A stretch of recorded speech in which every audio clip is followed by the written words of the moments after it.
WhatsApp guys, क्या हाल चाल। आज हम करने जा रहे हैं एक बहुत ही इंटरेस्टिंग स्टोरी जिसका नाम है the giving tree. Giving tree से तो यही पता लग रहा है कि पेड़ ने कुछ दिया, पर क्या दिया पेड़ ने, तो चलिए पढ़ के जानते हैं। यहाँ पे हमें पूछते हैं कि हमें कैसा लगता है जब हम किसी की हेल्प करते हैं। मेरे को तो बहुत ही अच्छा लगता है जब हम किसी की भी हेल्प कर पाते हैं, हमें अच्छा फील होता है। How do you feel when you share your things with others? जब आप अपनी चीजों को मिल बांट के यूज करते हो तो कैसा लगता है? जब मेरा भाई मेरे से मेरा खाना छीन लेता है तब तो मेरे को अच्छा नहीं लगता, पर बाकी टाइम्स हाँ, शेयरिंग अच्छा लगता है कि आप किसी के साथ शेयर करते हो। तो चलिए स्टोरी को पढ़ के देखते हैं कि ट्री को कैसा लगता है अपना चीजें देकर। Narrator. Once there was a tree and it loved a little boy. Every day the boy would visit the tree and enjoy its company. एक टाइम की बात है, एक पेड़ हुआ करता था और एक मतलब बॉय हुआ करता था जो कि उस पेड़ को बहुत ही ज्यादा प्यार करा करता था, और जो ट्री है उसको भी वो भी बहुत प्यार करता था एक छोटे से लड़के को। और हर दिन वो लड़का आके वो पेड़ के नीचे बैठ के उसके साथ उसकी अकंपनी करता था, मतलब उसके साथ बातें करा करता था और खेला करता था। So the tree says, "Come here, my boy. Come and climb up my trunk and swing from my branches." Tree कहता है कि बेटा इधर आओ, तुम मेरे ऊपर चढ़ के जो मेरी ब्रांचेस हैं, जो मेरी टहनियां हैं, उसके ऊपर से तुम लटक सकते हो और झूल सकते हो। बॉय झूलते झूलते कहता है, व्हाट फन। वो बहुत ही ज्यादा इंजॉय करता है ट्री के ऊपर स्विंग करते करते, उसको बहुत ही ज्यादा मजा आता है। ट्री पूछता है, are you hungry, eat my apples, कि क्या तुम्हें भूख लगी है, तुम मेरे ऊपर जो एप्पल्स ग्रो कर रहे हैं तुम उनको खा लो। बॉय एप्पल्स को खाते हुए कहता है, हाउ डिलिशियस, कि ये जो एप्पल्स हैं कितने ज्यादा टेस्टी हैं।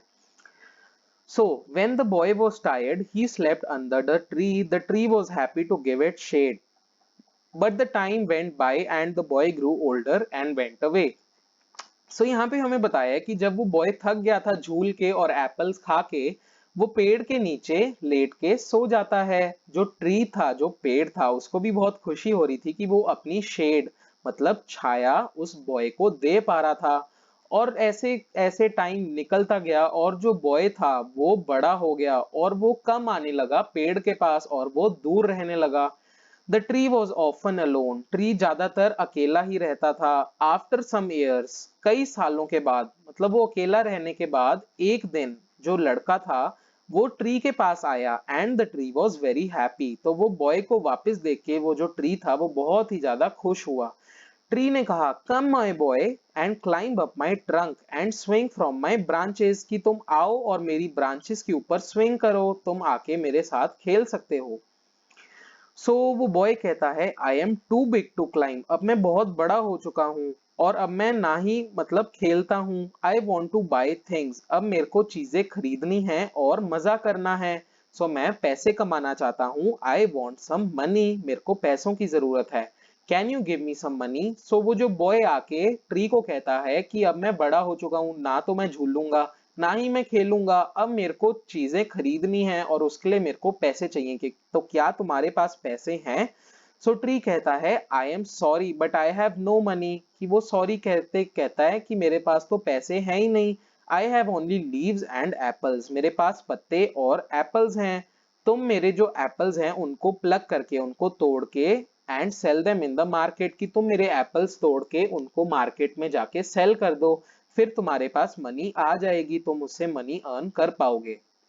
The boy happily plucked the apples and carried them away. वो बॉय हैप्पीली जो वो एप्पल्स होते हैं उनको अपने साथ कैरी करके तोड़ के वो ले चलता है।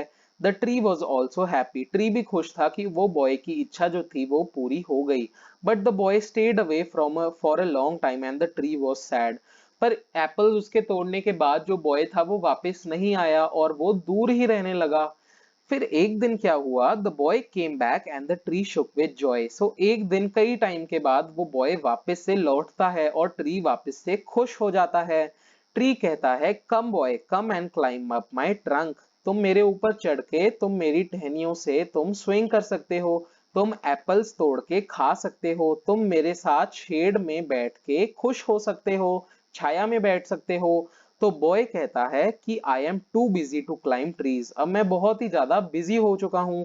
I am getting married and I need house for my wife and children. Can you give me a house? So वो बॉय आके कहता है कि अब मैं बहुत बड़ा हो चुका हूँ और काफी बिजी हो चुका हूँ, ट्री क्लाइम करने का मेरे पास टाइम नहीं है। अब मेरी शादी होने वाली है और मेरे को एक घर की जरूरत है अपनी वाइफ और अपने बच्चों के लिए। क्या तुम मेरे को एक घर दे सकते हो? सो दो ट्री कहता है कि मेरे पास घर तो नहीं है, कि उसके पास घर तो होता नहीं। सो वो कहता है कि तुम मेरी टहनियां काट के ले जाओ और मेरी टहनियों से उस लकड़ी से एक घर बना लेना। सो द मतलब जो लड़का होता है वो कट कर देता है उन ट्रीज की ब्रांचेस को और उनको अपने साथ ले जाता है घर बनाने के लिए। सो वो टहनियां काट के अपने साथ ले जाता है। अपनी टहनियां काटने के बाद भी वो जो ट्री था, वो पेड़ अब भी खुश था, क्योंकि वो बॉय खुश था उसकी टहनियों को लेने के बाद। पर जो वो बॉय था वो फिर से उस ट्री से दूर रहने लगा और ट्री वापस से दुखी हो गया, क्योंकि वो बॉय अब आता ही नहीं था। वो अपना आता था, सामान लेके चला जाता था, पर वापस तो नहीं आता था मिलने। And when he came back after some years, अब वो फिर से वापस आता है। The tree was so happy that it could hardly speak. इतने सालों के बाद जब वो बॉय वापस आया इस बार, तो वो ट्री इतना ज्यादा खुश था कि वो बोल ही नहीं पा रहा था। Now the boy was a young man, अब जो वो बॉय था वो जवान हो चुका था, अब वो बड़ा हो चुका था। ट्री ने कहा, come boy come, what can I do for you, कि आओ आओ बेटा आओ, अब मैं तुम्हारे लिए क्या कर सकता हूँ, what can I do for you. So वो लड़का कहता है, अब जो वो जवान हो गया था वो कहता है, I am going on a business trip. वो काम से बाहर जा रहा है और उसको एक कश्ती की लोड़ है, एक बोट की लोड़ है। सो वो पूछता है पेड़ से कि क्या तुम मेरे को एक बोट दे सकते हो, कि क्या तुम मेरे को एक बोट लाके दे सकते हो। ट्री कहता है कि अब तो ना मेरे पास टहनियां हैं, ना मेरे पास सेब हैं, अब मेरे पास जो बचा है वो मेरी ट्रंक है, मतलब मैं खुद ही बचा हूं, मेरे पास अपना पेड़ ही बचा है। Cut down my trunk and make a boat, then you can sail away. तुम मेरे को काट दो और तुम मेरी से मतलब मेरी लकड़ी से तुम एक बोट बना के तैर लेना, मतलब तुम सेल कर लेना, तुम चले जाना बोट पे।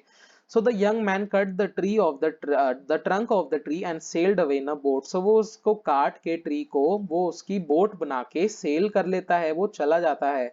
सो जो ट्री था अब उसका सिर्फ स्टम्प बच गया था, मतलब उसकी सिर्फ नीचे नीचे का पार्ट बच गया था, वो सारा का सारा पेड़ कट चुका था। और अब बहुत समय के बाद वो जो जवान लड़का था वो वापस आता है। पर अब वो इतनी देर बाद आता है कि वो एक बूढ़ा आदमी बन चुका होता है और जो ट्री था वो उसको पहचान लेता है।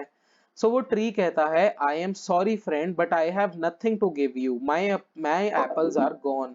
वो कहता है कि आई एम सॉरी, मतलब उस लड़के को कहता है दोस्त कि अब मेरे पास तो कुछ भी नहीं बचा, मेरे एप्पल्स भी चले गए। तो ओल्ड मैन कहता है, मेरे teeth are too weak for apples, कि मेरे दांत तो वैसे भी एप्पल्स के लिए अब बहुत ज्यादा वीक हो चुके हैं। ट्री कहता है, माई ब्रांचेस आर गॉन, मेरी टहनियां जा चुकी हैं, अब तुम उनके ऊपर झूल भी नहीं सकते। जो ओल्ड मैन हो जाता है, अब वो बूढ़ा हो जाता है, वो कहता है अब तो मैं बहुत बूढ़ा हो चुका हूँ झूलने के लिए। ट्री कहता है, मेरी ट्रंक चली गई है, अब तुम मेरे ऊपर चढ़ भी नहीं पाओगे। तो टू ओल्ड मैन कहता है, I am too tired to climb, मैं बहुत थका हुआ हूँ, क्लाइम नहीं कर पाऊंगा। सो ट्री कहता है ऐसे कह के, वो कहता है, I am sorry, I wish that I could give you something but I have nothing left, I am just an old stump, sorry, I am sorry. So वो कहता है कि आई एम सॉरी, मैं तुम्हें कुछ भी नहीं दे सकता, अब तो मैं बहुत ही मतलब सब कुछ जा चुका है मेरे से, मैं तो तुम्हें कुछ ऑफर भी नहीं कर सकता, अब तो मैं एक बूढ़ा सा स्टंप रह चुका हूँ, अब तो मेरे पास कुछ देने के लिए भी नहीं है, I am sorry. So old man कहता है, डियर पेड़ यू हैव ऑलवेज गिवन, कि तुमने आज तक शुरू से सिर्फ दिया ही है, but now I don't need much, पर अब मेरे को कुछ और चीज की लोड नहीं है, किसी और चीज की जरूरत नहीं है। Just quiet place to sit and rest, अब बस एक जगह की जरूरत है जहां पे वो बैठ के आराम कर सकता है।